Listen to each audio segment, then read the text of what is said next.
Hello guys, আমি চলে এসেছি একটা পার্সেল নিয়ে, যেটা আমি ফ্লিপকার্ট থেকে অর্ডার করেছি। যেটা হচ্ছে আমি এর মধ্যে কি অর্ডার করেছি বলতো, ট্রেন্ডিং লিপস্টিক অর্ডার করেছি। যেটা খুব খুব খুব ট্রেন্ডে চলে যাচ্ছিলাম, যে সবাই কিনছে, তাহলে আমি কেন বাদ যাবো। তো চলো এটা খুলে দেখাচ্ছি তোমাদেরকে যেটা কিরকম এসেছে। তো প্রথমে আনবক্স করা যাক।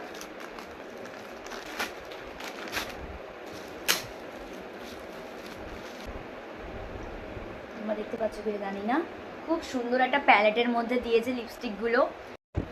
তো দেখতে পাচ্ছ এটা এতটা সুন্দর প্যালেটের মধ্যে দিয়েছে। লিপস্টিকগুলো না পুরো মিনি মিনি লিপস্টিক, যেরকম আমরা আলাদা অর্ডার করি সেরকম। এইটা একটা গ্লস আছে আর এটা একটা গ্লস আছে। তো তোমাদেরকে প্রত্যেকটা লিপস্টিক আর গ্লস আমি ট্রাই করে দেখাচ্ছি যে লিপস্টিকগুলো কেমন এসেছে।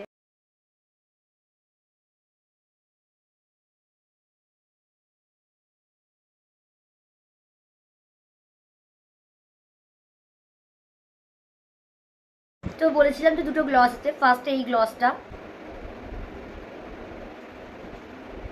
এটার মধ্যে একটু গ্লিটারি গ্লিটারি আছে।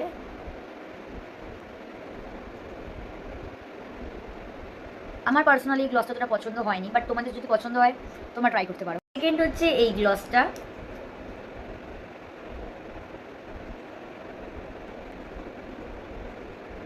বাই দ্য ওয়ে, আমি বুঝতে পারলাম না যে এটা গ্লস না লিপস্টিক, বাট লিপস্টিকের মতোই লাগছে, একটুখানি গ্লসি গ্লসি আছে, বাট একটু একটু ম্যাট ফিনিশ দিচ্ছে। হ্যাঁ, এটা মনে হয় হালকা ওয়াটারপ্রুফ। তো বাকি যে লিপস্টিকগুলোর শেড তোমাদেরকে আমি দেখিয়েছি, এগুলো সবকটাই কিন্তু ওয়াটারপ্রুফ। তোমরা যদি লিপস্টিকের শেডটা অর্ডার করতে চাও, তাহলে আমি আমার ডেসক্রিপশানে লিঙ্কটা দিয়ে দেবো, তোমরা ওখান থেকে পারচেস করতে পারো। টাটা।